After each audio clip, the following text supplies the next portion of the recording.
Doctor Obaidul হক, আপনার কাছে যে জিনিসটা জানতে চাই যে অ্যাম্বাসেডর হুমায়ুন কবিরও মনে করেন না যে খুব ন্যারেটিভে পরিবর্তন হবে, কিন্তু একটা পরিবর্তন হয়তো ধরেন মুখ্যমন্ত্রী পর্যায়ে এসছে। আমরা দেখছি যে আগামীকালকেই দিল্লিতে আমাদের যে হাই কমিশন সেটা ঘেরাওয়ের কর্মসূচি আছে। অন্য একটা ব্যানারে হলেও, নাগরিক সমাজের ব্যানারে হলে সেটির আসলে নেতৃত্ব দিচ্ছে আরএসএস, সেটি আমরা জানি। আবার বাংলাদেশেরও একটি বড় রাজনৈতিক দল ভারত সীমান্ত অভিমুখে, দুটো সীমান্ত অভিমুখে তাদের পদযাত্রা কর্মসূচি ঘোষণা করেছে। ফলে এই ন্যারেটিভগুলার সুযোগও কি দুদেশ থেকেই একটা করে গোষ্ঠী নিতে পারে কিনা, এবং যেটি এই সম্পর্কটাকে স্বাভাবিক করার ক্ষেত্রে একটা অন্তর হিসেবে দেখা দিতে পারে? আমি প্রথমে ভারতের কথা বলি।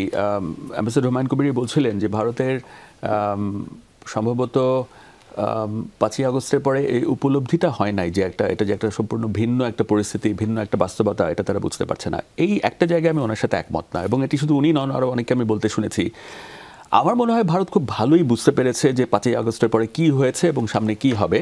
ভারত একটি বড় রাষ্ট্র, অনেক পুরনো পররাষ্ট্র নীতি, সব পোড় খাওয়া মানুষজন তারা আছেন ওখানে পলিসি মেকিং লেভেলে, তারা এগুলো বুঝেন এবং বিশ্লেষণ করেন।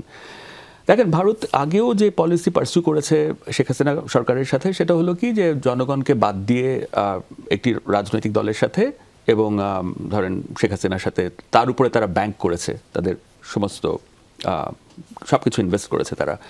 তো এখন এটি তারা করেছে কেন, এটি যদি আমরা বুঝতে চাই তাহলে দেখবেন যে ভারত কিন্তু অনেক আগে বাংলাদেশের জনগণকে হারিয়েছে।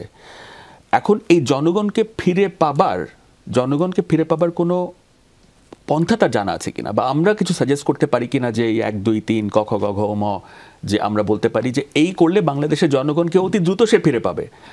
আমার সাংঘাতিক সন্দেহ আছে বিষয়ে। সো ভারত জানে ভারতের অপশন খুব লিমিটেড বাংলাদেশের ব্যাপারে।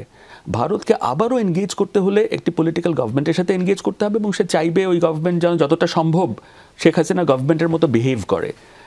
এখন কিভাবে সেই বিহেভ করানো যায় তার জন্য চাপ প্রয়োগ করা দরকার, এবং এটি ভারত 71 সাল থেকে করে এসেছে। যেটি আপনাকে বলেছিলাম যে 71 বা 72 একটা অসাধারণ একটা সুযোগের সৃষ্টি হয়েছিল বাংলাদেশকে আস্থায় নিয়ে। কারণ ভারতের জন্য বাংলাদেশ খুবই গুরুত্বপূর্ণ। আমি মনে করি ভারতের জন্য দক্ষিণ এশিয়ার অন্য রাষ্ট্রগুলো যত গুরুত্বপূর্ণ, তার থেকে অনেক বেশি গুরুত্ব বহন করে বাংলাদেশ। কিন্তু সেই আস্থায় নেওয়ার কোনো প্রবণতাই আমরা দেখিনি 72 থেকে শুরু করে 2024 পর্যন্ত। ফলে ভারত খুব ভালোই উপলব্ধি করেছে, কিন্তু ভারতের কোনো চয়েস নাই। ভারতের চয়েস এনগেজ করা একটা পলিটিক্যাল গভর্নমেন্টের সাথে, এবং পলিটিক্যাল গভর্নমেন্টের আসার আগ পর্যন্ত তারা বুঝতে পারছে যে সময় লাগতে পারে 4 বছর 3 বছর।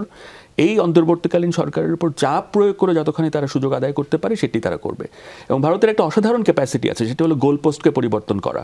যে গোলপোস্ট ছিল ধরেন আমরা নদীর ডিসকোর্স পরিবর্তন করে, হ্যাঁ, মানে এখন হলো যে আমরা যেটা বলছিলাম একটু আগে, যে এখন আমরা কথা বলছি ওদের তৈরি করে দেওয়া এজেন্ডা নিয়ে, ওই ন্যারেটিভ নিয়ে আমরা কথা বলছি। এটি এখন এই ভারতে যেটি বললেন আপনি যে হাইকমিশন ঘেরাও করা, এটি অন্য কোনো তৃতীয় পক্ষ কি করছে তার থেকেও আমি অনেক বেশি ইন্টারেস্টেড। আন্তর্জাতিক সম্পর্কের ছাত্র হিসেবে ভারত সরকার কি করছে তার বিহেভিয়ার আমি খুবই ইন্টারেস্টেড। দেখেন, আপনার এই কলকাতা ডেপুটি হাইকমিশন অ্যাটাক হওয়ার পর, অ্যাটাক বলেন বা যাই বলেন, যেরকম আগরতলায় যেটি হলো, এটি একেবারেই অগ্রহণযোগ্য।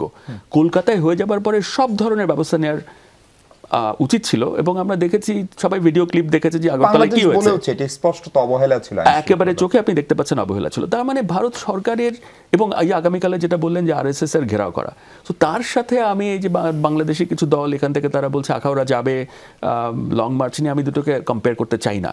এখানে রাষ্ট্রীয় মদদ নাই, এখানে সরকারি মদদ আছে বলে আমি মনে করি না। কাজে এখানে একটা গুণগত পার্থক্য আছে বলে।